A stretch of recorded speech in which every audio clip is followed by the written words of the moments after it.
He controlled billion-dollar mergers with a single phone call, but he couldn't get his own son to eat a single bite.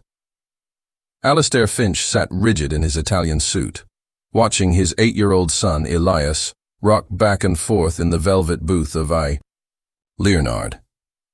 The boy's untouched $200 lobster dish grew cold, while other diners cast judgmental glances their way. Alistair's jaw tightened with each whispered comment, each sideways stare. "Elias, please," he whispered harshly. "People are watching." But then something extraordinary happened. A black waitress, Ilara Vance, approached their table with movements so gentle they seemed choreographed by angels. Without a word, she knelt beside Elias's chair and began humming a soft melody. What Alistair didn't realize was that she wasn't just any waitress. She was about to teach him what no specialist ever could. Within 3 minutes, the boy who hadn't spoken in 2 years was eating from her hands. Alistair stared in shock. Who was this woman?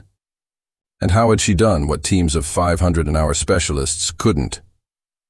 3 days earlier, the elevator climbed 60 floors in silence. Alistair, CEO of Finch Industries, stood like a marble statue in his corner office in the sky, watching the city sprawl beneath him like a chessboard he controlled. His empire spanned healthcare, education, and technology, 3 sectors that touched millions of lives. Yet the one life that mattered most remained unreachable. His assistant knocked softly. "Mr. Finch, the car's ready for your dinner with Elias." Alistair closed his eyes. Another obligatory father-son meal. Another evening of sitting across from a child who lived in a world Alistair couldn't enter. Across town, Ilara tied her apron strings in the cramped employee break room of Leonard. At 32, she moved with the practiced efficiency of someone who'd learned to carry burdens silently. Her hands bore the calluses of double shifts, but her eyes held something money couldn't buy, a depth of understanding that came from loving the overlooked. She checked her reflection in the cracked mirror. 10 years ago, those same hands had guided 20 special needs children through breakthrough moments. 10 years ago, she'd believed education could change the world. Now, she carried plates and swallowed. Pride, one table at a time. The evening started predictably. Alistair and Elias sat in their reserved corner booth, the boy immediately covering his ears at the restaurant's gentle jazz piano. Alistair ordered for both of them, speaking in the clipped tones of a man accustomed to being obeyed. "The usual for the child," he told Ilara curtly, not looking up from his phone. "And make sure it's not too hot. He's particular." Ilara nodded, but her trained eyes were studying Elias. She recognized the telltale signs, the sensory overload, the retreat inward, the way his small body curled like a question mark seeking an answer. When the food arrived, the familiar dance began. Alistair cajoled, bargained, threatened softly. Elias rocked and hummed, lost in his private world. Other diners whispered and stared. Then Ilara did something that changed everything. She knelt beside Elias's chair, not towering over him like the adults in his life, but meeting him at eye level. She began humming a melody so soft it felt like a lullaby wrapped in starlight. It was "Twinkle, Twinkle, Little Star," but arranged in minor keys that somehow matched the rhythm of Elias's rocking. The boy's hands stilled, his eyes, usually darting everywhere except toward faces, found hers. Without breaking the melody, Ilara picked up a small piece of lobster and moved it in gentle circles, the same pattern Elias had been tracing on the table. She made the food dance, turning dinner into a quiet ballet only he could see. Elias leaned forward. Then, miracle of miracles, he opened his mouth. Alistair watched in stunned silence as his son ate bite after bite, his small body relaxing for the first time in months. He didn't say thank you, but the look on his face said something was beginning. Over the following weeks, Alistair found himself requesting Ilara's section every time he brought Elias to dinner. The boy, who couldn't sit still for 5 minutes at home, would spend hours peacefully eating under her gentle guidance. She taught Alistair small things: how to dim his phone screen so it wouldn't flicker, how to speak in lower tones, how to approach Elias from the side rather than head-on. Each lesson felt like learning a new language, one his money couldn't translate. "You're good with him," Alistair admitted one evening, his usual arrogance replaced by something raw. "Where did you learn?" "Practice," Alara replied simply, refilling his water glass. But something in her voice suggested volumes left unspoken. Then the complications began. Restaurant management questioned why their most exclusive waitress was spending so much time with one difficult child. Gossip magazines caught wind of the billionaire CEO's special friendship with a server. The headlines were cruel. Finch's waitress whisperer and when money can't buy parenting. But the real threat came from an unexpected source. Margaret Sinclair, Alistair's former wife and Elias's mother, read the tabloid stories from her penthouse in Monaco. She'd abandoned her family 2 years prior when Elias's diagnosis made their picture-perfect life inconvenient. Now she saw an opportunity. "Inappropriate relationship with service staff," she declared to her lawyer over champagne. "Clearly an unfit environment for our son. I want custody." The evening everything changed began like all the others. Alara approached their table with her usual gentle smile.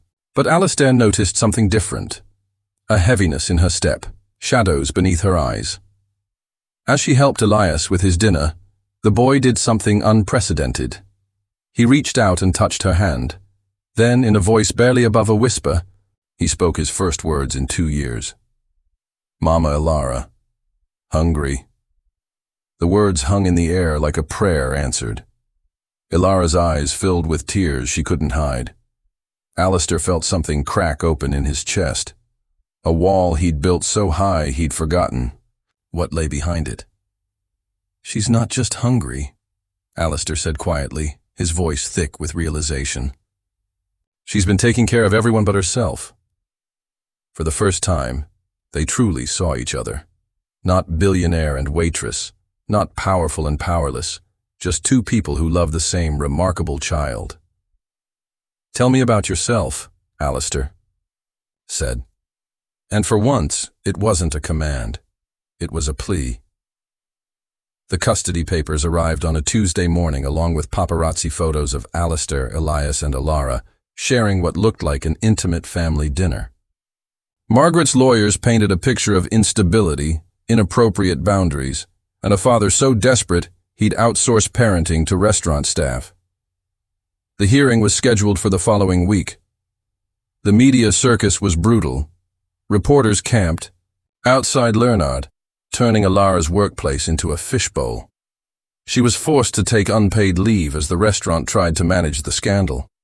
For the first time in years, Alistair couldn't sleep. Elias, sensing the adult's distress, retreated deeper into his shell. Without Alara's calming presence, the boy stopped eating again. The morning of the custody hearing, Alistair made a decision. That would change everything.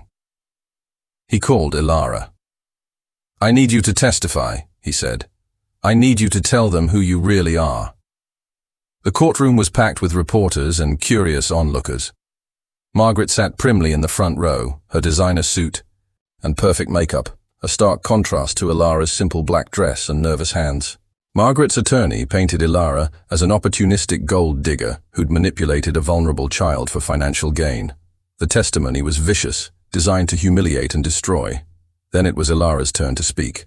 She walked to the witness, stand with quiet dignity, her hands steady despite the cameras flashing like lightning around her. "Tell us about your relationship with the defendant and his son," Margaret's lawyer demanded. Alara looked directly at Alistair, then at Elias sitting in the gallery, then back at the courtroom full of strangers judging her life. "My name is Alara Vance," she began, her voice growing stronger with each word. "I have a master's degree in special education from Columbia University. For 8 years, I ran the Willow Creek Learning Center, where I helped over 200 children with autism, ADHD, and developmental delays learn to communicate, to trust, to believe in themselves." The courtroom grew quiet. "I lost that job when my program lost funding. The company that pulled that funding was Finch Industries. Mr. Finch's company eliminated the very services his son needed. Services I spent my life providing. Alistair felt the blood drain from his face. So, yes, Elara continued, her voice now ringing with quiet power. I know how to help Elias eat. I know how to make him feel safe. Because I spent 8 years learning that children like Elias aren't broken. They're just ignored. And when the world stopped paying me to love them, I kept loving them anyway. One table, one shift, one moment at a time. She turned to face Margaret, directly. You want to know why Elias calls me Mama Elara? Because I'm the first person in his life who saw him as a gift instead of a burden. Not because I was paid to, but because that's what love looks like when it's real. The courtroom erupted. Reporters scrambled for quotes. Margaret's perfect composure cracked, but Alistair only heard one thing, the sound of his own heart breaking, open. The judge's ruling was swift and decisive. Elias would remain with his father, but with conditions: family therapy, autism support services, and a formal care plan developed by qualified professionals. Outside the courthouse, Alistair found Elara sitting alone on the steps, exhausted by the day's emotional toll. I'm sorry, he said, the words feeling inadequate. I'm sorry for what my company did. I'm sorry for what I took from you, from all those children. I'm sorry it took losing my own son's trust to understand what I destroyed. For a man who once signed away 100 lives with a single stroke, this apology carried the weight of 1,000 regrets. Your apology doesn't give me back 8 years, she said quietly. But it's a start. Alistair sat beside her on the cold stone steps, his expensive suit wrinkling against the concrete. I want to hire you, he said, not as a waitress. As director of the new Finch Foundation for Neurodevelopmental Support. Full control, unlimited budget, your vision. That evening, in the quiet of Alistair's penthouse, something magical happened. Elara prepared Elias's dinner with the same gentle movements she'd used at the restaurant. But this time, Alistair watched and learned. He practiced her soft humming, her patient approach, her way of seeing his son as perfect exactly as he was. Elias ate from both their hands, his small body relaxed and trusting. For the first time since his diagnosis, he looked like what he'd always been. Not a broken child in need of fixing, but a beautiful soul speaking his own language. Alistair felt tears on his cheeks, the first he'd shed since his divorce. You brought me back to my heart, he whispered to Elara as they watched Elias play, contentedly with his food, making patterns only he could see. No, she replied, her hand finding his across the table. You just finally learned to listen. 6 months later, the Finch Foundation opened its doors in the same building that once housed Willow Creek Learning Center. Elara stood in the main classroom surrounded by 15 children whose laughter filled the space like music. Alistair arrived for his weekly visit with Elias, but his son no longer needed coaxing to stay. This was his sanctuary now, a place where his differences were gifts, where his silence spoke volumes, where love came without conditions. In the corner, a small plaque read, "In memory of all the children we forgot to see, and in honor of those who saw them anyway." But the real transformation lived in smaller moments. Alistair humming softly when Elias felt overwhelmed, the boy reaching for his father's hand without prompting, a family learning to speak the same language of love. As the afternoon light filtered through the classroom windows, painting everything in gold, Elias looked up from his art project, a drawing of 3 figures holding hands under a sky full of stars. Mama Elara, he said clearly, his voice stronger now. Daddy, Elias, family. Alistair knelt beside his son, his heart so full it ached. Yes, he whispered, family.